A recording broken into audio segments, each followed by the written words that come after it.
And I am joined now on the line by Frank Saptel, the founder of the Canadian Labour International Film Festival. Good morning, Frank, and thank you so much for joining us. Good morning, Joel. Thank you. Frank, let's start right at the beginning. What is CLiFF and where did the idea come from? CLiFF is Labour International Film Festival. As far as I know, we're the only national film festival anywhere in the world. Last year, we see locations across the country in almost every province and in all three territories. Where did it come from? Oddly enough, I was finishing off my bachelor's, and I was on the campus of the National Labour College in Silver Spring, Maryland, and I saw the film was part of the Labour Fest. It got me that we didn't have anything in Toronto, and wondered why no one would do it. Trying to do it. Then it occurred to me, well, maybe I could. And before I knew it, I was back in my room scratching all kinds of notes, and from the Toronto-based festival, it actually became a national film festival. So in short, that's CLiFF and where it came from. Logistically, how do you go about running a festival that has locations across the country? Well, this is where the movement comes in. In this case, the labour movement, progressivities all over Canada. Slow process, admittedly. It's our third year. We have 50 locations last year. I was hoping for 100 in our first year. So you may berate me for dreaming in colour, but I prefer to think of it as having hope. The word is getting out to social justice acts and labour acts that they can film as educative, as informative, and as of informing people all over who care about our workers' work issues affecting either, so we can, which are from all over the world, and teach ourselves some of the arguments so that if Faber or India or a right politician decide to try and hammer us again, at least we have some sense that know what the arguments are and we can defend our side of it. Frank, I mean, aside from that learning of the arguments, which admittedly is very important, why else do you think it's so important to tell stories, to show movies that show working people from a worker's perspective? Well, very, very simply, no one tells our story. And if anyone did tell our story, never be tell our story in our own, from our side, with our eyes, with our, our viscera, our soul, our spirit. The only who tell those stories are the who go through. We're coming up on the third year this fall, but looking back at the first couple of years, what is one or two of your favorite films that have screened in the past year? My goodness, I have to say that the films we chose are absolutely, they are my favorites, but I prefer to say that one stand out. There's one about a young woman made of her father. She basically took a camera. She's out in the Vancouver area, east side, downtown side. Just took the camera and followed him around, and that time he get follow work a bus driver and kind of follow what in this case get experience some of the compliments, some of the, and we don't really know that side of it, right? We know, especially Toronto content, we know what it is to point the finger at transit people who work for transit missions, mass transit. Here with the challenge by, so that was a really important film, I thought, and it shows the power of the worker where we can pick up our own video camera and just tell our own story. Not even a lot of editing there, not even a lot of post-production, just point the camera and camera. Another really film which won Best Festival was a movie made by an Australian about a Japanese worker, and the title was Tanaka-san Not Calisthenics. Tanaka-san Will Not Calisthenics. It refers to the practice in many Japanese companies to oblige their workers to perform calisthenics or exercise. But he's still a worker. Tanaka-san saw it as propaganda tool and refused, identified as a worker, not an employee. So a really critical difference. And he saw his own independence and is being threatened by this practice and many others, and refused calisthenics. He was promptly fired, and every day since that firing, I believe something to 20 years, he goes to protest outside of that factory. That film so inspired some in our audience that they came up to me and said, we're going to collect a group from our union, we're going to go visit this guy.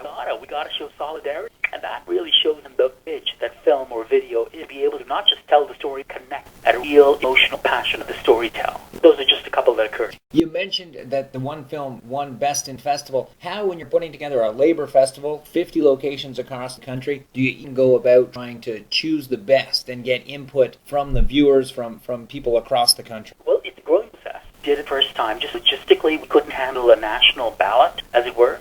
So what we did was we chose, the Toronto audience chose the Best in Festival Toronto, and that was the one that we the prize. So that's hugely fair.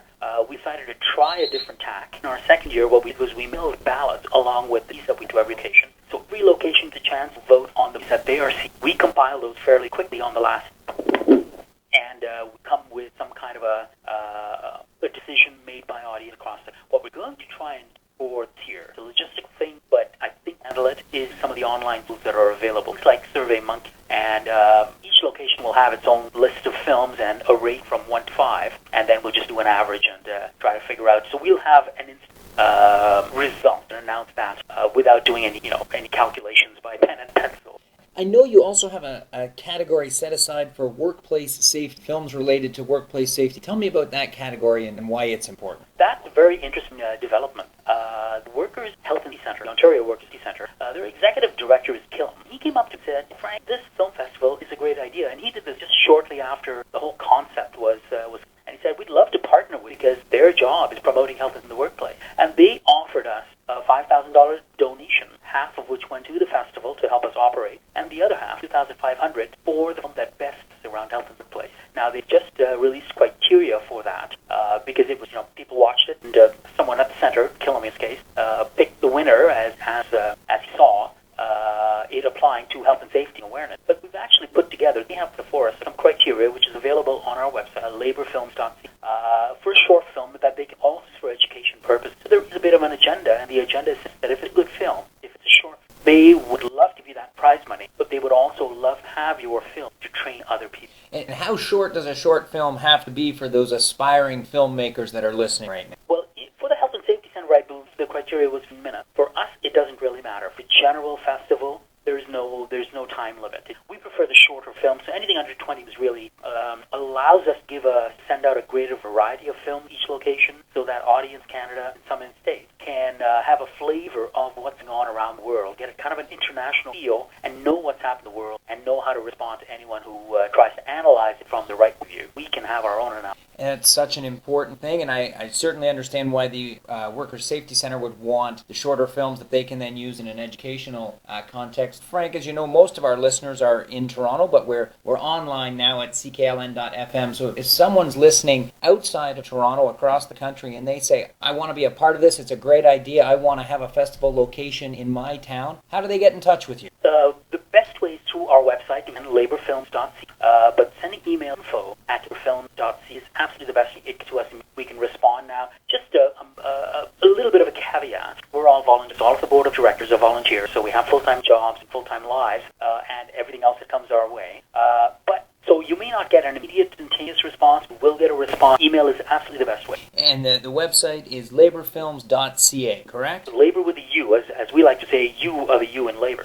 Frank, what does it take? If I'm in a smaller town and I think this is a great idea, but I'm worried that I don't have the facilities to screen some of these films, what does it take to host a location of the CLiFF International Film Festival?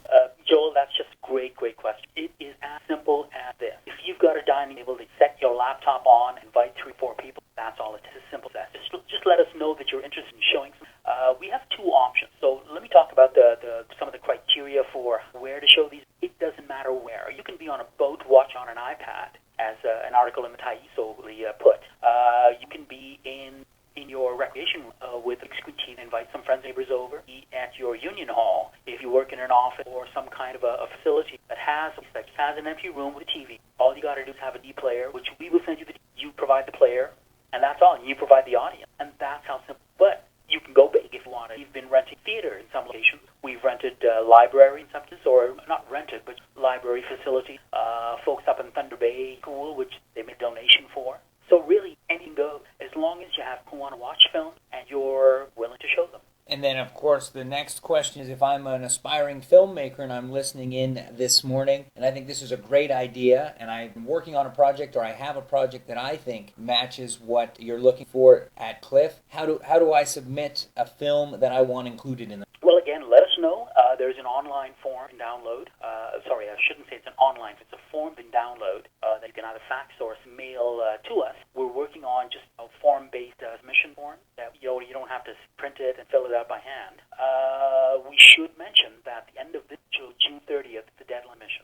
Now, I'm glad you mentioned that if you're a young person, how can you submit? Because this year we instituted a $1,000 prize for a young who want to submit. But you don't have to be a student. You just have to be under 25 and under, and have a short film. Submit it. Please, we want your perspective to know how you're thinking. Because some of us, let's just say older folk, maybe we're not so fresh. And the last question, Frank, if I'm just a lover of cinema, a lover of film, what date should I be looking forward to this fall when I can come out and enjoy the festival here in Toronto? In Toronto, Toronto, we have the major location is going to be his town hall, which is just St. George, just north of Harvard. Theatre for Cinema Studies part of University of Toronto. The last November are when we are screening. So it's Saturday, Sunday, and Saturday, Sunday. And I can tell you those dates. One month it will 9th to 20th and 20th to 27th of November. The 9th to 20th, as well as 20th and the 7th of November in Toronto, East Town Hall, and downtown. There you go. So for people who are listening, mark that on your calendar. I was there last year at the second